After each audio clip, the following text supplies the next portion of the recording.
Música del barroco, periodo medio 1630-1680. El barroco es un periodo de la historia de la música desde aproximadamente 1600 hasta alrededor de 1750, coincidente con los periodos del Renacimiento tardío y del Clasicismo temprano.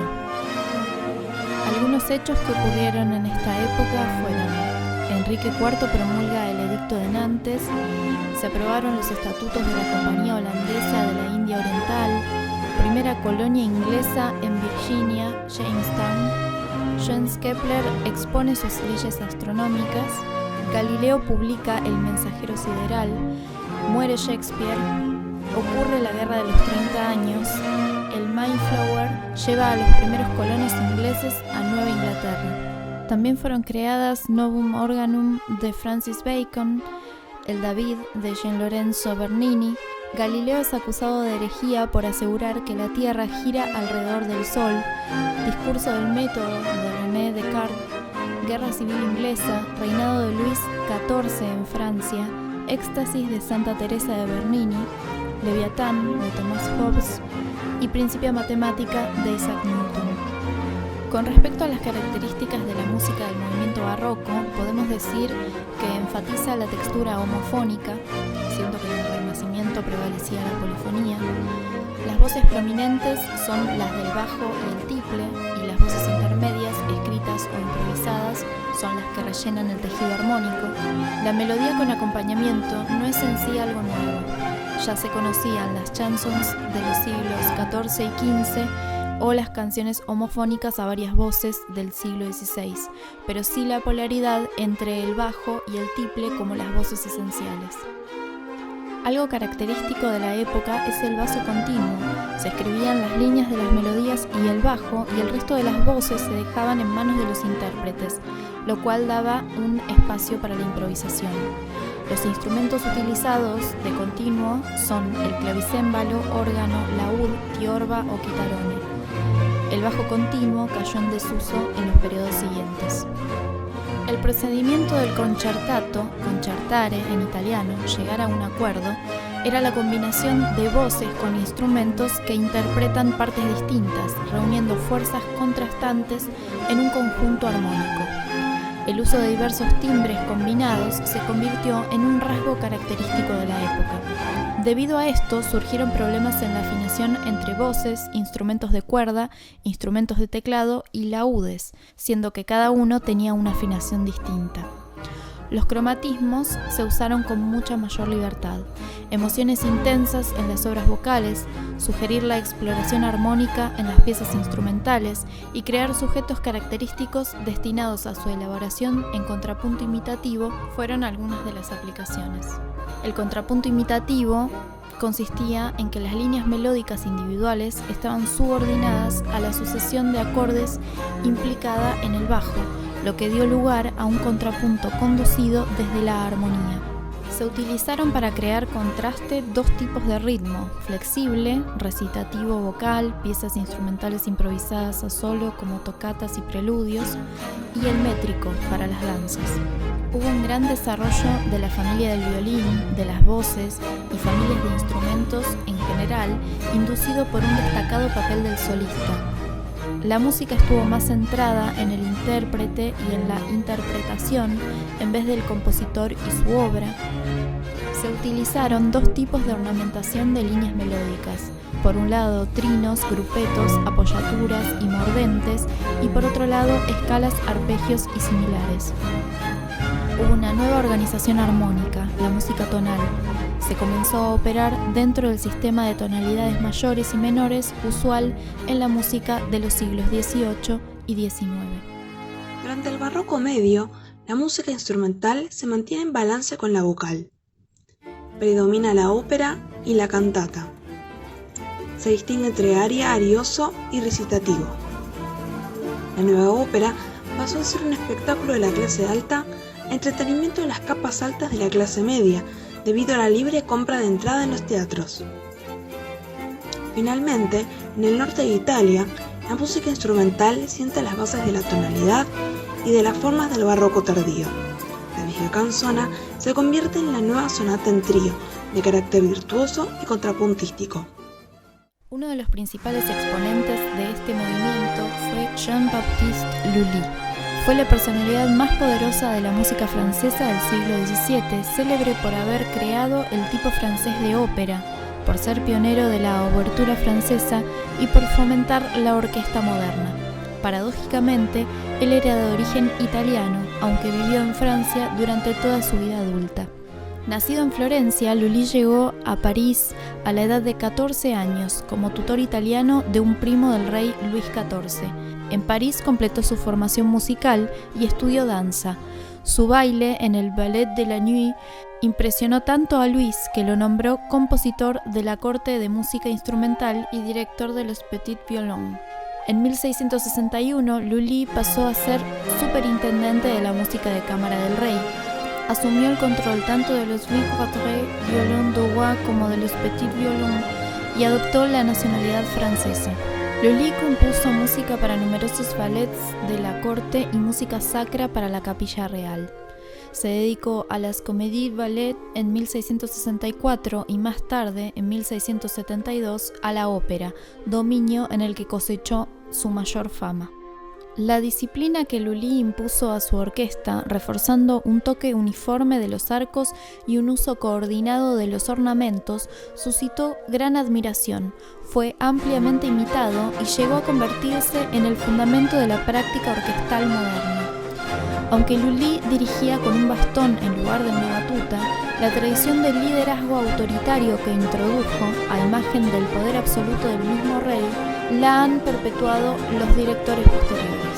Las obras principales fueron Alceste, Armide y otras 13 óperas, 14 comédies ballets, 29 ballets, la mayoría en colaboración con otros compositores, numerosos motetes y obras litúrgicas.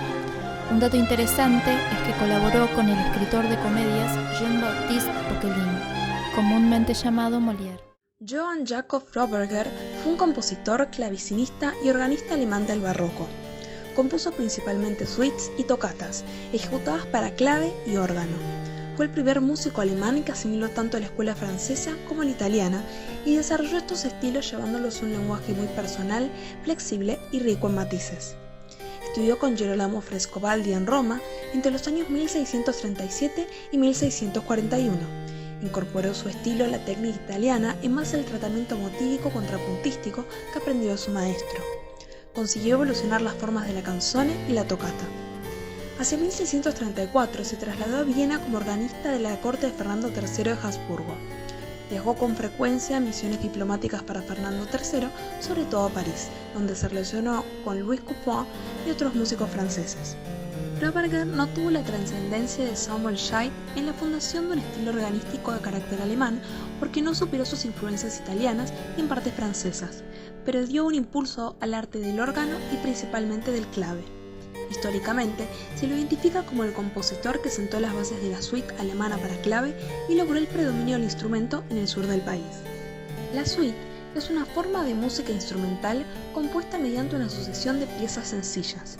Su origen está en el emparejamiento de danzas que contrastan en velocidad, métrica y carácter. Poco a poco se van añadiendo más danzas, hasta que a mediados del siglo XVII, Froberger propone la sucesión Allemande, Courante, Sarabande y Gite como esquema fijo para la suite, estructura que se adoptará durante prácticamente un siglo y a la que Johann Sebastian Bach dará el espaldarazo definitivo al adoptarla para la gran mayoría de sus suites. Froberger trató la suite de un modo personal, alejado de esquemas conocidos y combinando el style brisé o estilo roto francés con los sistemas típicos de los músicos italianos, con figuras retóricas musicales como la exclamación, el acento, la cascada, el trino, el grupo, entre otros. Estos códigos fueron capaces de expresar sutiles matices y permearon los ambientes musicales europeos del siglo XVII. Los alemán son las piezas más profundas y sensibles de la obra frobergeriana, y en algunas de ellas hallamos títulos precisos que detallan el alcance de la pieza, entre las que se cuentan algunas de sus obras maestras como la Suite Sexta, titulada Lamento por la dolorosa pérdida de la Real Majestad de Fernando IV, rey de los romanos. Los courantes también son breves y tratados con libertad. El compás de la danza se ve a menudo interrumpido por suspensiones del discurso o prolongaciones de este, que hacen vacilar su impulso continuo. Las saraband son nobles, de gran aliento y expresividad controlada, pero con raptos de emotividad intensa. Las jig son breves y concisas, en algún caso en estilo fugado y en otros el estilo laudístico, libre y ligero. A menudo son escritas en ritmo binario y en algún caso en ternario. Heinrich Schütz fue un compositor y organista alemán, conocido por captar los significados e imágenes del texto en sus composiciones. Viajó a Venecia para estudiar con Giovanni Gabrieli, donde publicó su primera obra, una colección de madrigales italianos a 5 voces. Combinó la influencia de la música italiana con su herencia protestante del contrapunto del siglo XVI. Utilizó la técnica de Monteverdi y su estilo concertante italiano. Compuso música sacra y profana para las ceremonias de las cortes. Dafne fue su única ópera y la primera escrita en alemán. Durante la Guerra de los 30 años publicó pequeños conciertos sacros, los cuales eran motetes de 1 a 5 voces y bajo continuo. Una característica de sus composiciones era el uso de disonancias en 2 o más voces. Su legado contribuyó a sentar las bases para futuros compositores alemanes como Bach. Principales obras fueron Los Salmos de David, Canciones Sacras, Música de Funeral, 3 Pasiones, Historia de Navidad y Las 7 Últimas Palabras de Cristo. El género más común en la tradición luterana era la historia, una composición musical basada en narraciones bíblicas. El tipo más común de historia era la pasión. Compuso 3 basadas en los evangelios de Mateo, Lucas y Juan, mezclando el canto llano y el motete polifónico. Su primer libro, Sinfonías Sacras, fue publicado en Venecia, en una colección de 3 volúmenes. Tenía influencia de Monteverdi y de Grandi, e incluía motetes en latín para voces e instrumentos. Combinaba los estilos recitativo, aria y madrigal. Henry Purcell fue el compositor más destacado de Inglaterra y el favorito del rey. Nació en 1659 y falleció en 1695. Toda su carrera fue apoyada por el mecenazgo real. Purcell entró en la capilla real como niño corista, demostró ser un prodigio de talento como compositor y publicó su primera canción a los 8 años. En 1677 sucedió a Matthew Locke como compositor ordinario de violín, uno de los puestos más ventajosos dentro de la jerarquía musical británica.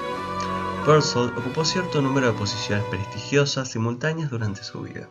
Organista de la Abadía de Westminster en 1679, organista de la Capilla Real en 1682 y constructor y conservador de los instrumentos del rey, así como compositor de la corte en 1683.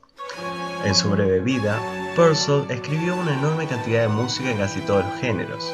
Su principal foco de atención fue la música vocal. Compuso canciones para la interpretación doméstica, música coral para los servicios anglicanos y las ceremonias reales y música para el teatro. Entre sus obras principales figuran Dido y Eneas como ópera, 5 semióperas, música incidental para 43 obras teatrales, 65 anthems, 6 servicios, numerosas odas, canciones, catches y música de cámara y para el teclado. Purcell compuso Dido y Eneas en 1689. Su partitura es una obra maestra de ópera en miniatura. Hay únicamente 4 protagonistas y los 3 actos se ejecutan en una hora de interpretación. Purcell incorporó elementos de la mascarada inglesa y de las óperas francesa e italiana.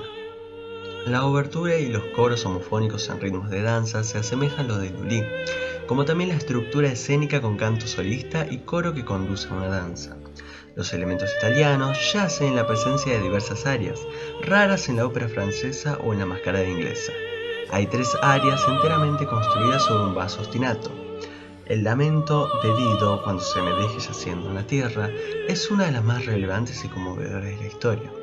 Sigue la tradición italiana de composición de elementos sobre un tetracordo descendente. Purcell genera una gran tensión al ejecutar notas de retardo sobre las partes acentuadas del compás, intensificando así las disonancias. Muchos solos y coros utilizan el estilo del air inglés, melódico, diatónico, en modo mayor, con ritmos simples y pegadizos. El coro conclusivo, denominado con alas caídas, toma como modelo el coro final de Venus y Adonis del compositor inglés John Blow. En los recitativos, Purcell se basa en los precedentes de Locke y The Blow y en melodías de moda adaptadas con flexibilidad a los acentos, la prosodia y las emociones del texto inglés. Purcell compone pasajes floridos para ilustrar el texto, como por ejemplo rápidas escalas ascendentes sobre palabras como storms o ritmos marciales con puntillos sobre bello, por ejemplo. El recitativo final de Dido, denominado Belinda, tu mano, es una obra maestra en miniatura que retrata al agonizante Dido en un descenso lento, serpenteante y por grados conjuntos cromáticos. Dido y Eneas no tuvo sucesores porque los ingleses preferían de manera terminante el drama hablado. En Inglaterra no se desarrolló una tradición autóctona de ópera de pleno derecho hasta la segunda mitad del siglo XIX. Sin el apoyo de la monarquía como en Francia o del público como en Venecia y otras ciudades, en Inglaterra no había lugar para la ópera. Purcell escribió música incidental para casi 50 obras, la mayoría en sus últimos años de vida. Durante este periodo, escribió también la música de 5 obras de un género mixto denominado ópera dramática o semi-ópera. Es una obra hablada con una obertura y 4 más mascaradas o episodios musicales relevantes, como The Fairy Queen, La Reina de las Hadas, en 1692.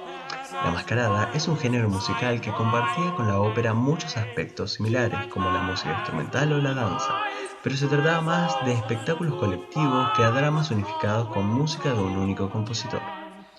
Inglaterra tuvo una animada vida musical que merece exponerse en sus aspectos generales. La familia real encargó a menudo obras extensas para coros, solistas y orquestas, para ocasiones ceremoniales y de estado, como cumpleaños reales, el regreso del rey a Londres o los días festivos. La magnífica Oda para el Día de Santa Cecilia de 1692 de Purcell es un antecesor directo de los oratorios ingleses de Handel. Una especialidad tanto de Purcell como de otros compositores fue el catch, un run o canon con texto humorístico y a menudo procaz. Se cantaban sin acompañamiento por un grupo cordial de caballeros con un paralelo elevado y musicalmente intelectual de las canciones subidas de tono y los chistes groseros de otras reuniones exclusivamente masculinas. Por su parte, los anthems y servicios siguieron siendo los principales géneros musicales de la Iglesia anglicana después de la Restauración.